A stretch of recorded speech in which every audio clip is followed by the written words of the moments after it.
na Tânia Júnior, nós estamos aqui com o doutor Frederico Vargas e no quadro Fala Doutor de hoje, o assunto vai ser sobre refluxo. Você vai conhecer quais são os sintomas, se você tem realmente um refluxo ou não, aqui pelas orientações do doutor Frederico. Doutor, queria que o senhor explicasse o que é de fato o refluxo. Certo, esse termo refluxo é muito usado, muito difundido, a pessoa chega no consultório, doutor, eu tenho um refluxo, toda hora eu sinto um refluxo. Então vamos deixar bem claro o que é a DRGE, que é a doença do refluxo gastroesofágico. A doença do refluxo gastroesofágico é caracterizada pela presença de pirose. Pirose é uma queimação retroesternal, ou seja, atrás desse osso, mais de 3 vezes por semana. A qualquer hora do dia, após ou antes da alimentação, não importa, mas você tem que ter mais de 3 episódios de pirose, que é a queimação, por semana, acompanhada ou não de regurgitação. Regurgitação é aquela água que volta, né? Todo mundo já sentiu isso, aquela água amarga que volta, aí você engole ela para trás. Então, isso é a doença do refluxo gastroesofágico. Esses são os principais sintomas que a pessoa pode sentir? Esses são os principais sintomas. E existe uma DRGE, uma doença do refluxo gastroesofágico, que manifesta com sintomas extraesofágicos. Dentre os sintomas extraesofágicos, o mais frequente é a tosse. Então, às vezes, o paciente chega aqui e ele diz que tem uma queimação uma vez ou outra, mas ele tem uma tosse frequente. Essa tosse frequente é uma tosse seca, ele já investigou o pulmão, ele já fez raio-x, bateu tomografia do pulmão, fez espirometria, ele foi no pneumologista, pediu todos os exames para ele não tem doença no pulmão. Talvez o colega não se atentou para outro tipo de causa de tosse, falou, não, você não tem nada e pronto. Aí ele chega aqui, eu vou conversar com ele, como é que é essa tosse? Não, essa tosse quando eu deito à noite piora, acordo sufocado, sem ar, levanto da cama assim, parece que eu vou morrer. Não, mas não existe uma doença assim que a pessoa, a não ser esse, porque está tampando a passagem de ar, então a pessoa acorda mesmo sufocada, e provavelmente essa pessoa tem refluxo. Aí, doença do refluxo, né? Porque o refluxo eu posso ter ele 1, 2 vezes por semana aí, comi demais, né, e tal, e a digestão tá meio lenta, comi uma comida muito pesada. Então, aí você vai investigar esse paciente. Você vai fazer uma história clínica, você vai conversar com ele vai te falar que coça aqui, você tem que afastar uma sinusopatia, porque às vezes ele tem uma sinusite que fica pingando à noite, um gotejamento posterior.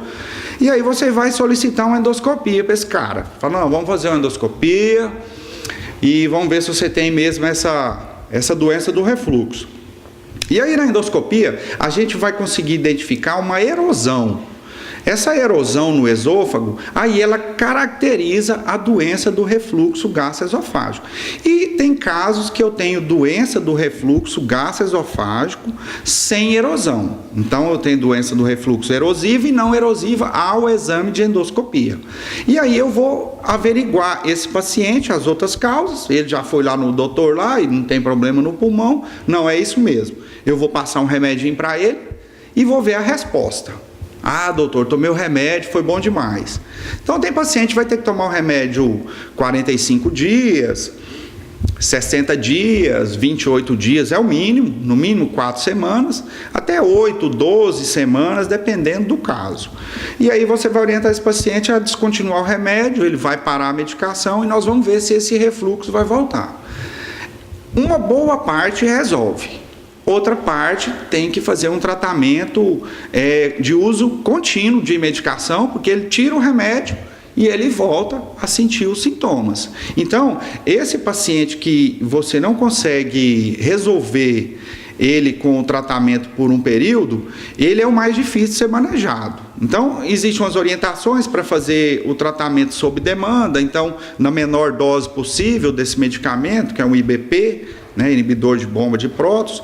Então você vai manejando esse paciente, é um paciente que vai te visitar no consultório frequentemente, porque ele fica com medo. Existem algumas doenças que se manifestam no esôfago, se a pessoa não tratar essa doença do refluxo. Então eu tenho doença do refluxo e não trato, eu posso ter um câncer no esôfago decorrente desse problema de refluxo que eu nunca tratei, entendeu? Então, isso acontece rápido? Não, são anos de agressão no esôfago, que vai desenvolver um esôfago de Barrett, e isso pode vir a gerar um câncer no esôfago. Só que, sim... Não, agora, além desse tratamento com medicamentos, a pessoa também tem que fazer uma dieta específica? Muito bem.